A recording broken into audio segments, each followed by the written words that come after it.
My wife admitted to having a drunken one-night stand last week, and it has turned me into a robot.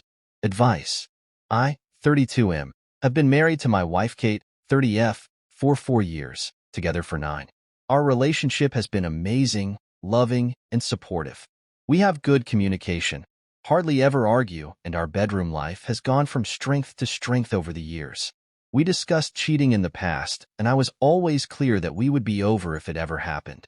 Kate went home to visit her family last weekend, which was fairly normal.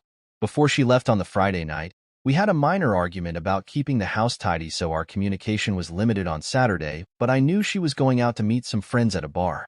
I trusted her 100%, so didn't think anything of it. Before I fell asleep, I texted her saying that I hope she had a nice night.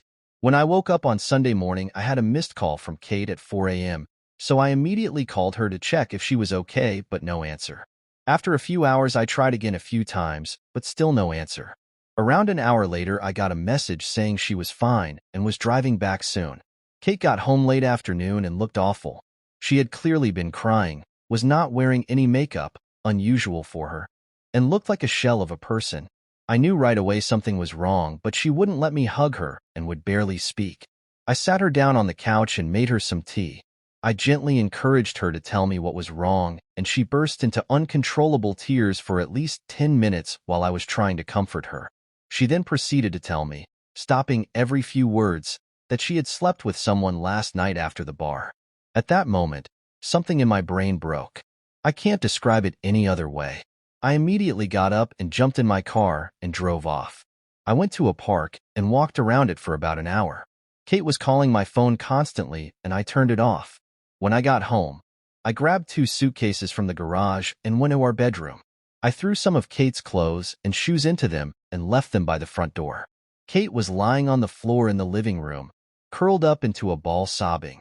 I called her best friend who lives nearby and told her that Kate needed a place to stay and a ride to her place, and that Kate could explain everything to her later. I told Kate I was leaving for an hour and that her friend was coming to pick her up. She grabbed onto my legs, trying to stop me from leaving. When I returned home again, Kate was gone and so were the cases. On Monday, with a clearer head, I answered one of Kate's many calls and told her that I needed her to send me an email with as much details as possible of that night, and if she leaves anything out, there will be no hope of reconciliation. I received this email on Monday night, but still haven't opened it. Since then, everyone has been trying to contact me, but I have just been working, exercising, and sleeping. One of her friends turned up at my house with an attitude demanding an explanation. I told her to speak to Kate and closed the door in her face. I have also been speaking to divorce lawyers, have moved money into separate accounts and blocked Kate and all of her friends on everything. Everything I have done since I found out seems like I have been on autopilot. I don't feel angry, upset, or overly emotional. Just numb. Kate posted a note through the door yesterday, asking me to meet tomorrow, but I'm conflicted. Should I meet her? Will it change anything? Is there any point in trying to reconcile? Is it normal to feel like a robot, and how do I snap out of this? Edit. Just to add that when I came home the first time, Kate confirmed it was consensual. She was drunk, but knew what she was doing.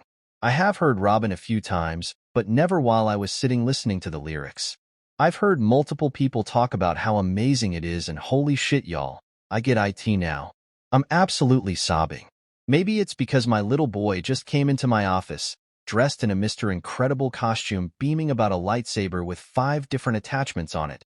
You are bloodthirsty, out window panes talking utter nonsense, that, if I were in the real Star Wars, I could totally beat Darth Vader with this. You're just a ruler, covered in mud. You look ridiculous, and you have no idea. And we just beamed and told him how cool it was and how for sure he could beat Darth Vader. And maybe even Kylo Ren, buried down deep and out of your reach, the secret, we all vowed to keep it, from you. In sweetness. Way to go, Tiger. Then he roared like a dinosaur and ran out giggling. And his 7th birthday party is tomorrow, and he's losing his first tooth. But now we'll curtail your curiosity and sweetness, and my God, Taylor. I'm supposed to be working, not sobbing about how much I love that little innocent, sweet creature.